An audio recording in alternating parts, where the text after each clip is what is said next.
June 30ರ ಒಳಗೆ GBA ಚುನಾವಣೆಯನ್ನು ನಡೆಸಿಬಿಡಬೇಕು ಅಂತ ಕಾಂಗ್ರೆಸ್ನವರಿಗೆ ಅಂತೂ ಇಂತೂ ಮನಸ್ಸು ಬಂದಿದೆ.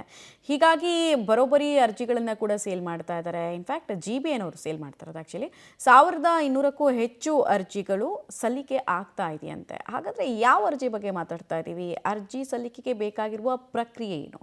ಡೀಟೇಲ್ಸ್ ಇದೆ, ನೋಡೋಣ. ಜಿಬಿಎ ಚುನಾವಣೆಗೆ ಕಾಂಗ್ರೆಸ್ ಆಕಾಂಕ್ಷಿಗಳ ಪಟ್ಟಿ ಏರಿಕೆ. 369 ವಾರ್ಡ್ಗೆ 1200 ಕಾಂಗ್ರೆಸ್ ಆಕಾಂಕ್ಷಿಗಳಿಂದ ಅರ್ಜಿ. ಆಕಾಂಕ್ಷಿಗಳ ಪಟ್ಟಿ ಇನ್ನೂ ಹೆಚ್ಚಾಗುವ ಸಾಧ್ಯತೆ. ಜೂನ್ 30ರ ಒಳಗಡೆ ಜಿಬಿಎ ಚುನಾವಣೆ ಮಾಡಬೇಕು ಅಂತ ಸುಪ್ರೀಂ ಕೋರ್ಟ್ ಆದೇಶ ಮಾಡಿದೆ. ಸಹಜವಾಗಿ ಈಗ ಆಕಾಂಕ್ಷಿಗಳಲ್ಲಿ ಆಸೆ ಚಿಗುರೊಡೆದಿದೆ. ಈಗಾಗಲೇ ಎಲ್ಲಾ ಪಕ್ಷಗಳು ಜಿಬಿಎ ಚುನಾವಣೆಗೆ ಸಿದ್ಧತೆ ಆರಂಭಿಸಿವೆ. ಕಾಂಗ್ರೆಸ್ನಲ್ಲಿ ಜಿಬಿಎ ಚುನಾವಣೆಗೆ ಭರ್ಜರಿಯಾಗಿ ಸಿದ್ಧತೆ ನಡೀತಾ ಇದೆ.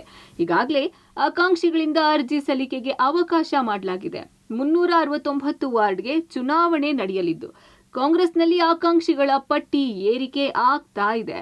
1200 ಮಂದಿ ಅರ್ಜಿಯನ್ನ ಸ್ವೀಕಾರ ಮಾಡಿದ್ದಾರೆ.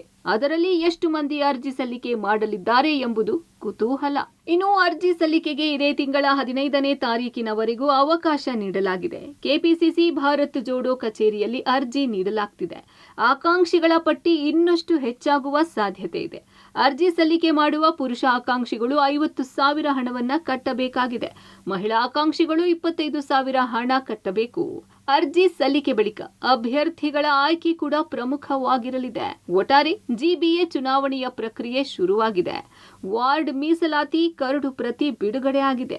ಅಧಿಕೃತ ಅಧಿಸೂಚನೆ ಬಂದ ಬಳಿಕ ಉಳಿದ ಪಕ್ಷಗಳ ಪ್ರತಿಕ್ರಿಯೆ ಹೇಗಿರಲಿದೆ, ಜೊತೆಗೆ ಜಿಬಿಎ ಚುನಾವಣೆಗೆ ಜೆಡಿಎಸ್ ಮತ್ತು ಬಿಜೆಪಿ ತಯಾರಿ ಹೇಗಿರಲಿದೆ ಎಂಬುದನ್ನು ಕಾದು ನೋಡಬೇಕಿದೆ. Lokesh Kudugudala, public TV, Bengaluru.